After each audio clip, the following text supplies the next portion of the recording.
মেয়েরা যেমন শাশুড়ি চায়। উফ, এই শাড়ি আর আমি সামলাতে পারছি না। বৌমা, হ্যাঁ মা বলুন। এ কি বৌমা, তোমার কি অসুবিধা হচ্ছে শাড়ি পরে? না না মা, আমার কোনো অসুবিধা হচ্ছে না।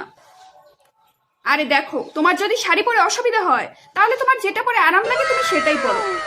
আর একটা কথা মনে রাখবে, এটা কিন্তু তোমার শ্বশুর বাড়ি, কোনো জেলখানা নয় যে তোমাকে সবকিছু মেনে মেনে চলতে হবে। তোমার যেমন ভালো লাগে তুমি তেমন ভাবেই থাকো, ঠিক আছে? আচ্ছা মা, ঠিক আছে। বৌমা, রুটি বানাচ্ছ কেন? ভাতই বানিয়ে নিতে, আবার রুটির ঝামেলা করলে। মা ভাত তো বানিয়েছি, কিন্তু আপনার ছেলে বললো রাতে রুটি খাবে।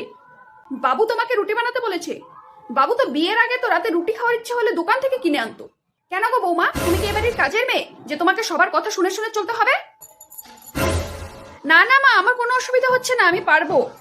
রাতে ভাত হবে তাহলেই হবে, কোনো রুটি করার দরকার নেই। এরপরে যদি বাবুর কোনোদিন রুটি খাওয়ার ইচ্ছে হয় ওকে দোকান থেকে কিনে আনতে বলবে, তুমি বানাবে না।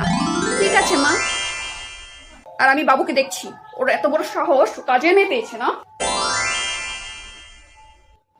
ও বাড়ির কথা ভীষণ মনে পড়ছে।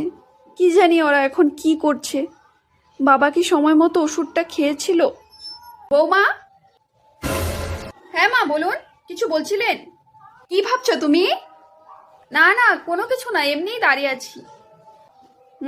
বুঝেছি। বাবা মার কথা নিশ্চয়ই মনে পড়েছে, তাই না?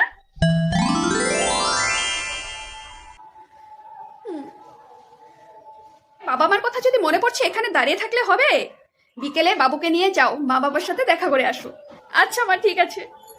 আর শোনো, তোমার বাবা মার জন্য আমি কিন্তু কিছু উপহার কিনেছি, সেগুলো দিয়ে আসবে কিন্তু। হ্যাঁ হ্যাঁ, আচ্ছা।